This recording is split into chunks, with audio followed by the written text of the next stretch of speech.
Alright everybody, howdy doody, hope you're all okay. I think you're on a funny angle. Readjust that.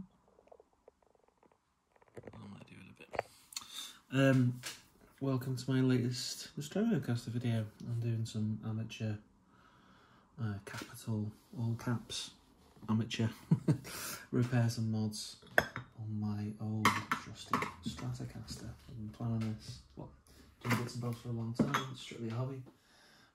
But that's what I'm up to, and I think I'm calling this tweakage because I love to tweak stuff. So, where are we up to?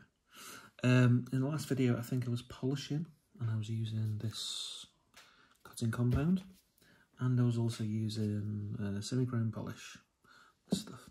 And I'm quite happy with the results. There are still some areas where there are fine scratches, but I'm at a point now where I know that if I continue using those compounds, polishes, and the really fine-grained sandpaper,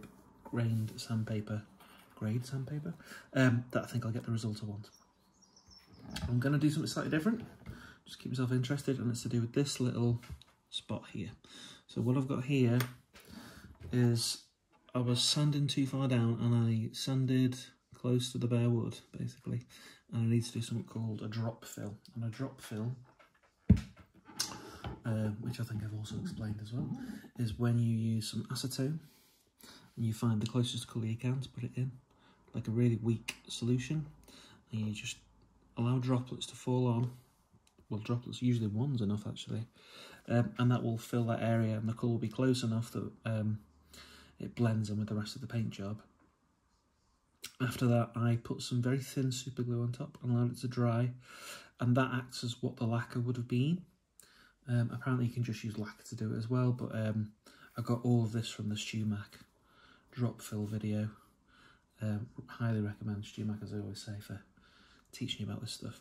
And what they what they recommend that you do is once you've done this, to get it off, you can start with a razor blade and you put tape over the bits you don't need, and I'm just going to use that part, and I'm going to use just a straight cut over that, just to try and get rid of a lot of the glue, and then I'm going to do something called strip sanding to get rid of the rest. So it will create some fresh scratches around here, but hopefully the main bit will have gone. And one other thing, which was my purchase of the week, was this EB anvil. This is a tiny anvil, because he said that you should do it across cast iron. As in, what I did was I got the blade, I went across the iron, and it creates a tiny little burr, and apparently that improves the scraping. So that was my cheapo purchase of the week, and also it's cute, isn't it? Right, so I'm going to try and scratch this a little bit just to show you, and I'll show you the results, maybe in this video, maybe in another one. So I'm going to go on here. So I can feel that cutting a little bit, but what I'm going to do is I'm just going to do it very slightly. You can probably hear that as well. Also, as I'm doing it, I want to see if like anything beyond the super glue starts scratching. Hopefully it won't.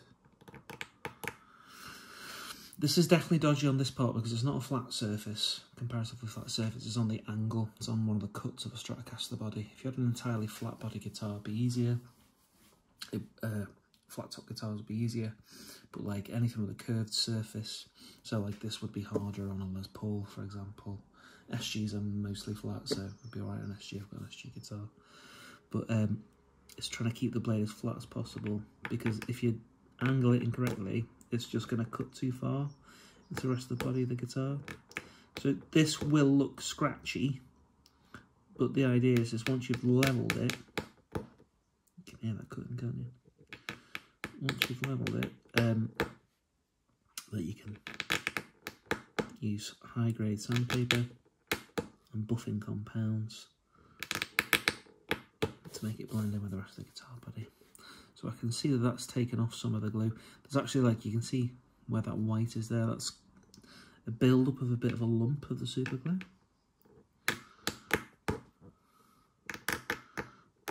The thing with this stuff, and I've done this before, it's so tempting to go overboard. Like, patience is key. Okay. squeaking.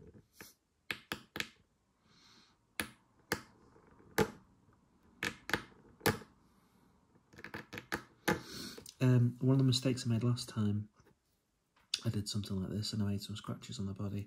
I started off doing it at this angle, and then what I did, I tried to get closer, and then I put the blade at an angle like that in itself, and that started to create unnecessary scratching on the surface. So I'm just going to keep it full at 90 degrees as best as I can for this part of the body. Again, this is still taking off glue, so this is pretty effective. Like, it's still here is what you would consider to be more flat. I can still feel a bump under my finger, although it's much closer to the body there. This lumpy bit, that's the thing I probably need to focus on the most.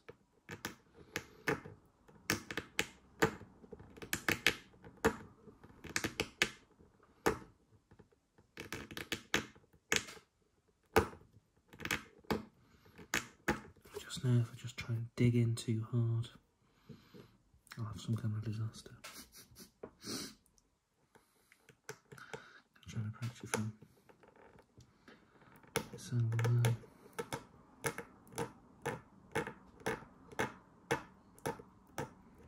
I'm trying to be quite light.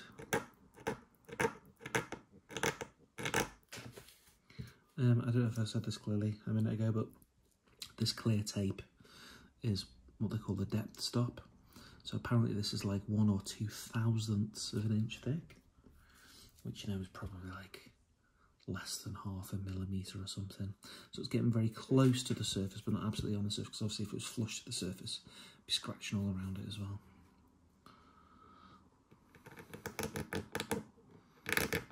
So it gets you most of the way there.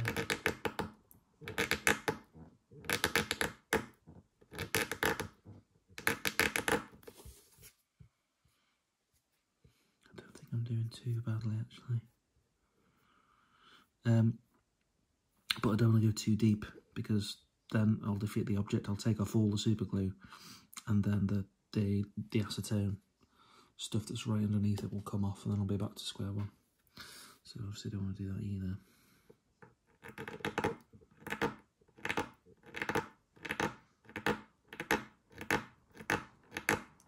Concentrate on this lumpy bit. Try and get it level with the rest. I'm starting to scratch here slightly, I think. So I'll have to be super careful.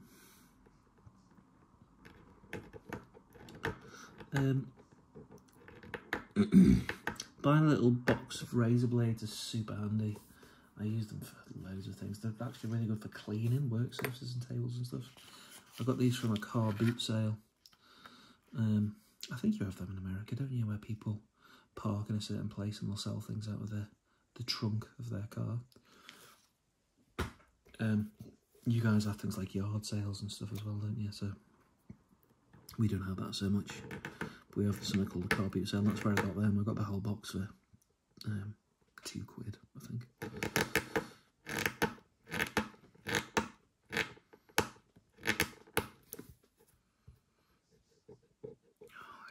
Slight lump, and it feels really smooth on that side. On this side there's still a bit of a lump. It is smoother than before, but we keep going. And again, I'd love to just dig in and give it a welly, but I know the instant I do that, it'll be an epic fail.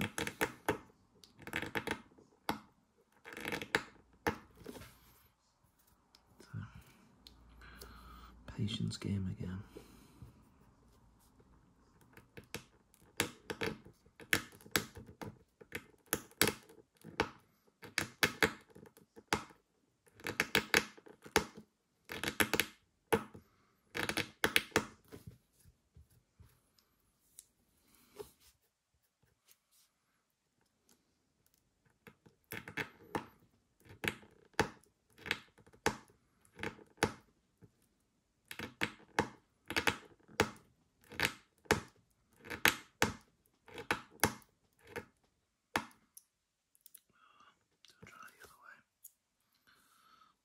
blade round and give it a go. This is the riskiest bit because I can't really see it going in, but yeah, that's gonna go wrong.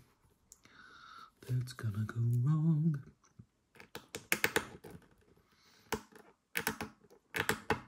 I'm actually pressing quite hard into the body as well. If I was just dragging the blade on top, like, the body would move around quite easily.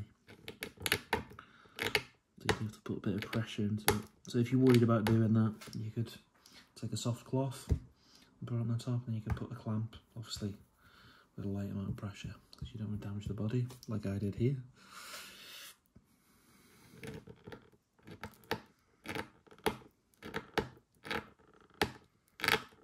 But hopefully this old girl will appreciate it when all this is done.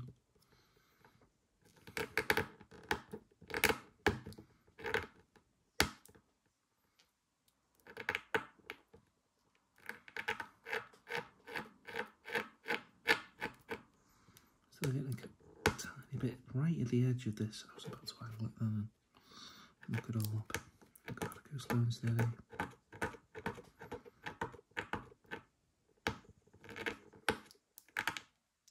That little click noise you're in every time. The glue here is ever so slightly higher. Must be just a little lip of glue here that's just won't give in.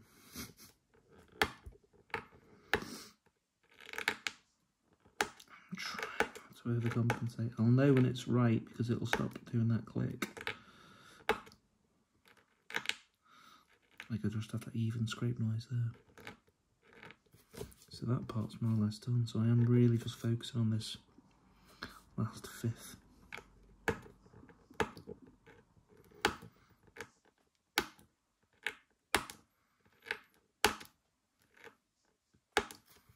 Come on. There's a line starting to appear as well. I hope I've not bucketed this up. It becomes hard to tell because it looks like it's gone white, and that's the surface of the glue that's become scratched. So hopefully, and there's a little bit of scratch there. Good, I hope that buffs out.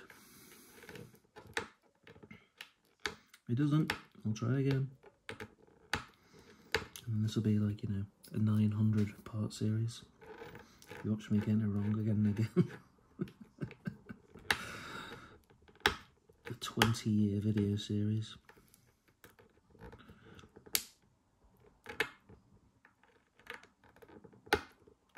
Go on.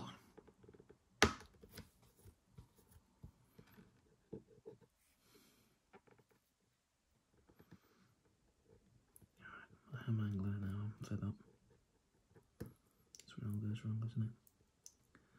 I'm just gonna, it's just that bit there. What is going on there? Everything else has gone so smooth. It's the little stubborn bit. Yeah, that's too much pressure. It'll break. I'm trying to attack it from the other side, but then as I put pressure on the blade, I can feel like pressure building up. So if I'm pushing too much, it might just flip out the super glue or something. Be back to square one. So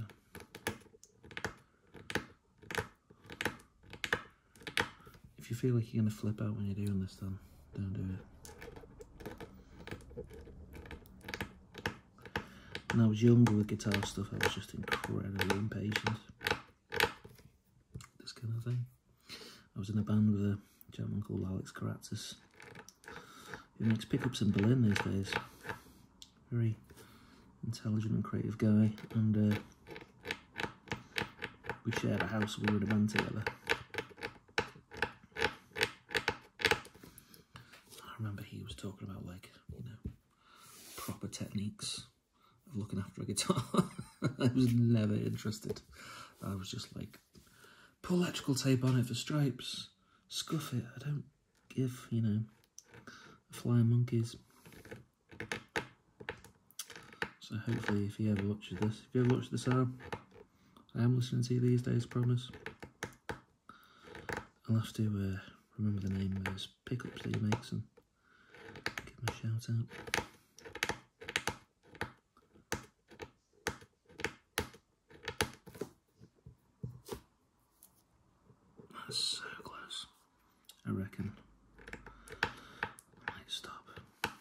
a little nub now.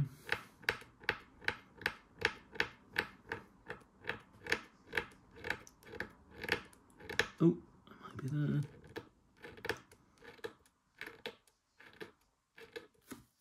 So much of it for me is about listening as well as looking, because that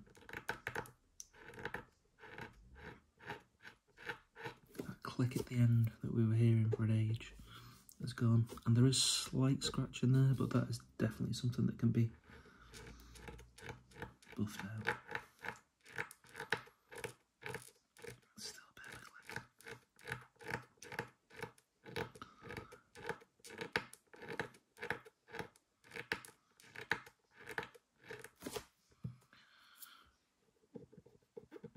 That's 95%.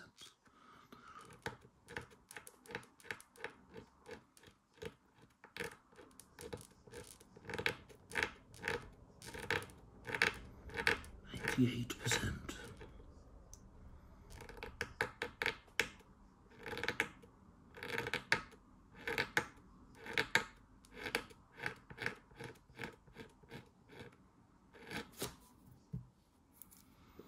Oh, I hope this works. It still is very slightly lumpy to touch. It's amazing how much you can feel in your finger. You think you wouldn't feel the difference of, you know, a 1/10 of a millimetre or whatever, but you really can. Sense of touch is more sensitive than I realised.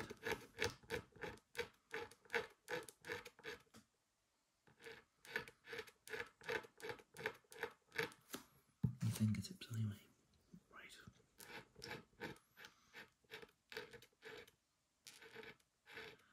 I'm still getting a teeny weeny bit of glue.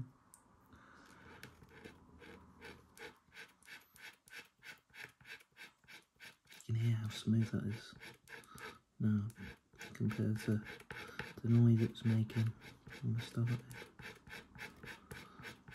So again, I'm like putting barely any pressure on this now. I'm just softly doing it over top because I just want it to be as flat as possible before I start using strips of sandpaper, which we'll do in the next vid probably.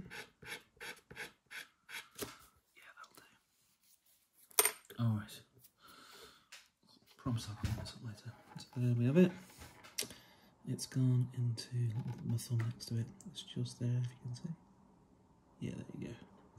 So in the next part I'll try and sort that out, and then that'll be drop filled, and then I'll move on where I've put my thumb here. That's another area that needs a drop fill. There you go, along like there. You can see a little dip in the finish, and there's one there as well. So I'll approach those.